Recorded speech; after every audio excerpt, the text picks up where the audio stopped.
FORA.tv. The world is thinking.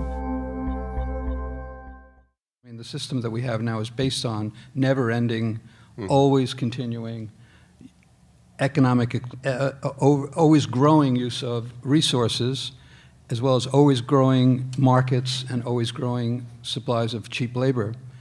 And right now we have the greatest ecological crisis probably ever in climate change and what's called peak oil, which is to say that we're running out of inexpensive oil and inexpensive fuels, as well as the resource depletions that I mentioned. And that crisis is coming right up against the financial crisis, and between the two of them, I think the era of growth is ending.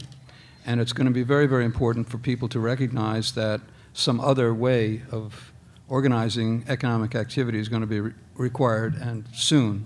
And I think that's the part of the discussion that's completely left out of the mainstream discussion of this economic crisis.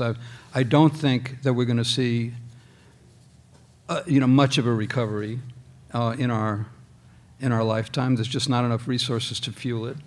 There's not enough cheap labor that wants to keep doing this as cheaply as they've been.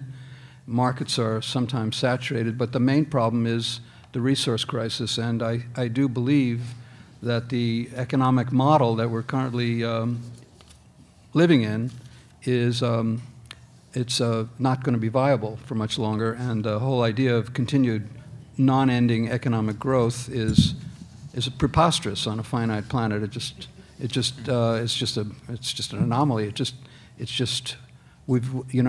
That worked okay in the late 1900s in a time when there was abundant resources and they could be exploited very, very rapidly, and they were exploited very, very rapidly, and then you had high rates of growth. That period is over. We don't have that anymore.